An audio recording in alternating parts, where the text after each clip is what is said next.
அனைவருக்கும் என் இனிய காலை வணக்கம். இன்று நான் உங்களிடம் பேசப்போவது வாந்தி என்றால் என்ன என்ற தலைப்பில்தான். நமக்கு எப்பொழுதாவதுதான் வாந்தி வருகிறது, தினமும் வருவது கிடையாது. வாந்தி எப்பொழுது வருகிறது என்று சற்று யோசித்துப் பாருங்கள்.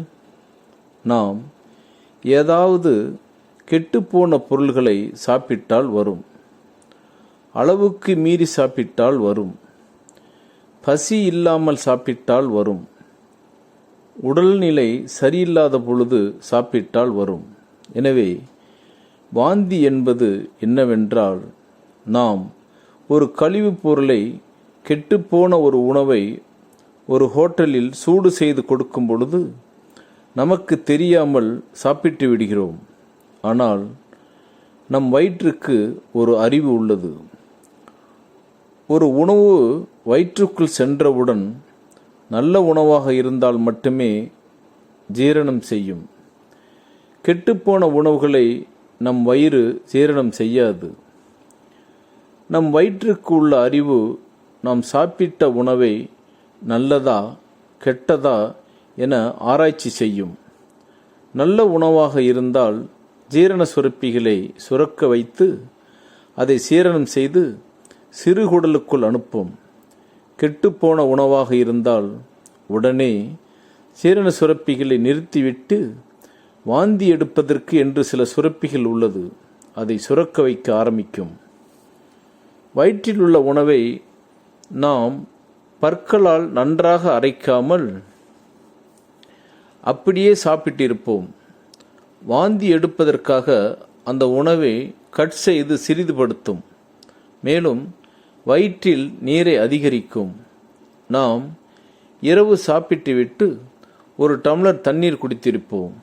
ஆனால் வாந்தி வரும்பொழுது பாருங்கள், அதில் 5 டம்ளர் தண்ணிக்கு மேல் இருக்கும். இந்த 4 டம்ளர் தண்ணீர் எங்கிருந்து வந்தது? நம் வயிறு உடலில் உள்ள அனைத்து உறுப்புகளில் உள்ள தண்ணீரையும் எடுத்து வயிற்றில் ஊற்றிவிடும். மேலும் வேகமாக வயிற்றிலிருந்து உணவு குழாயிலிருந்து வாயின் வழியாக வெளியே வரும். உணவு குழாயும் வாயும் பாதிக்கப்படாமல் இருப்பதற்காக லூப்ரிகேஷன் எண்ணெய்களை ஊற்றி பத்திரமாக வெளியனுப்ப சில சுரப்பிகளை சுரக்க வைக்கும். இப்படி உடல் கெட்டுப்போன உணவை அல்லது தேவையில்லாத உணவை, அளவுக்கு அதிகமான உணவை ஜீரணம் செய்யாமல் குடல் மற்றும் இரத்தத்தில் கழிவுகள் தேங்கி உடலுக்கு ஆபத்து வரும் என்ற நல்ல எண்ணத்தில் நமது உடலில் உள்ள மருத்துவர் வாந்திக்கான சுரப்பிகளை சுரக்க வைத்து நமக்கு தெரியாமல் நம்மை மீறி ரெடி 1 2 3 என்று கூறிவிட்டு நம் உடலில் உள்ள அனைத்து உறுப்புகளும் ஒன்று சேர்ந்து வயிற்றில் இருக்கும் கழிவுப் பொருள்களை வாய் வழியாக வேகமாக வாந்தி என்ற ஒரு சிகிச்சை மூலமாக வெளியேற்றுகிறார். நாம் அறிவில்லாமல் சாப்பிட்ட ஒரு கழிவுப் பொருளை நம் வயிறு அறிவுடன் தூக்கி வெளியே வீசும் ஒரு சிகிச்சைக்கு பெயர்தான் வாந்தி. வாந்தி என்பது ஒரு நோய் கிடையாது. வாந்தி என்பது நம் உடல் பார்க்கும் சிகிச்சை. ஆனால் நம்மில் பலர் வாந்தி வருவது போல் இருந்தால் உடனே எலுமிச்சம்பழத்தை எடுத்து மூக்கில் வைத்து நுகர்வார்கள். அப்படி செய்யக்கூடாது. அப்படி செய்தால் எலுமிச்சம்பழத்தில் இருக்கும் அந்த வாசம் மூக்கின் வழியாக உடலுக்குள் சென்று வாந்தி எடுப்பதை நிறுத்துகிறது. வாந்திக்காக தயார் செய்யப்பட்ட ஒரு கழிவுப் பொருள் தயார் நிலையில் இருக்கும்போது வயிற்றில் இருக்கும் கழிவுப் பொருள் அதை சீரணம் செய்வதற்காக நாம் ஒரு வேலையை செய்தால் இது நம் உடலுக்கு செய்யும் துரோகம் அல்லவா? சிலர் வாந்தி வருவது போல் இருந்தால் ஒரு மருந்து கடைக்கு சென்று வாந்தியை நிறுத்துவதற்கு ஏதாவது ஒரு மருந்து கொடுங்கள், மாத்திரையை கொடுங்கள் என்று சாப்பிடுவார்கள்.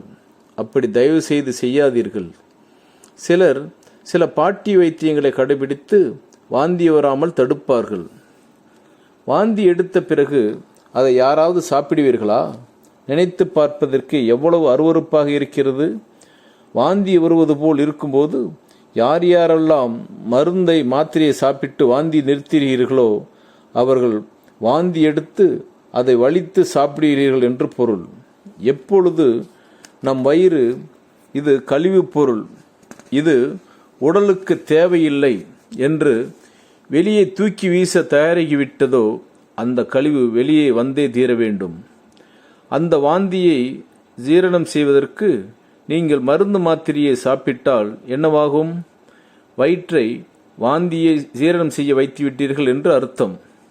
இந்த கழிவு ஜீரணம் செய்து உடலுக்குள் அனுப்பும் பொழுது உடலில் ஏற்படும் நோய் ஏற்படுகிறது. மேலும் இந்த கழிவுப் பொருளும் இரத்தத்தில் கலந்து பல உறுப்புகளுக்கு நோயை ஏற்படுத்துகிறது. எனவே புரிந்து கொள்ளுங்கள், வாந்தி என்பது ஒரு நோயே கிடையாது. வாந்தி என்பது நம் உடல் பார்க்கும் ஒரு வைத்தியமாகும். வாந்தி என்பதை நோய் என்றும், வாந்தி வந்தால் இதை செய்தால் குணமடையும் என்று கூறினால் அவர் ஒரு மருத்துவரே கிடையாது. எனவே வாந்தி வரும்பொழுது உலகத்தில் மிகச்சிறந்த சிகிச்சை ஒன்றே ஒன்றுதான், நன்றாக வாந்தி எடுக்க வேண்டும், அவ்வளவுதான். உடல் கழிவை தூக்கி வெளியே வீசும் பொழுது அதை நாம் ஏன் தடுக்க வேண்டும்? எனவே வாந்தி வரும்பொழுது தயவு செய்து ஓரமாக அமர்ந்து உங்கள் விரலை வாய்க்குள் விட்டால் நன்றாக வாந்தி வரும். வாந்தி எடுத்தவுடன் சாதாரண தண்ணீர் குடித்தால் மீண்டும் வாந்தி வரும். இப்படி உங்கள் வயிற்றில் இருக்கும் கழிவுப் பொருள்கள் வெளியே வரும் வரைக்கும் வாந்தி வரும். என்றாவது உங்கள் வயிறு வெளியே வந்து விழுந்திருக்கிறதா? கழிவுதானே வெளியே வருகிறது. அது வெளியே சென்றால் நம் உடல் ஆரோக்கியமாகத்தானே இருக்கும். எனவே தயவு செய்து வாந்தி வரும்பொழுது அதற்கு எந்த ஒரு சிகிச்சையும் செய்யக்கூடாது. வாந்தி என்பதே ஒரு சிகிச்சை தான் என்பதை புரிந்து கொண்டு வாந்தி எடுங்கள். இப்படி வாந்தி எடுத்து வயிற்றில் உள்ள கழிவுகள் வெளியே வந்து முடிந்த பிறகு சாதாரண தண்ணீரில் எலுமிச்சம்பழம் பிழிந்து கல் உப்புக்கு தேவையான அளவு கலந்து குடித்தால் ஒரு அரை மணி 1 மணி நேரத்திற்குள் நம் வயிறு பழைய நிலைமைக்கு திரும்பும், நன்றாக பசிக்கும். இப்படி கழிவை வெளியேற்றிய பிறகு சுத்தம் செய்த பிறகு உணவு சாப்பிட்டால் நம் உடல் ஆரோக்கியமாக இருக்கும். எனவே வாந்தி வந்து கொண்டிருக்கும் பொழுது அல்லது வருவது போல் ஒரு உணர்ச்சி இருக்கும் பொழுது எலுமிச்சப்பழம் ஜூஸ் குடிக்கக்கூடாது. வாந்தி எடுத்து முடித்து வயிறு காலியான பிறகு மட்டுமே எலுமிச்சம்பழம் ஜூஸ் குடித்து வயிற்றை சுத்தம் செய்ய வேண்டும். நன்றி, வணக்கம்.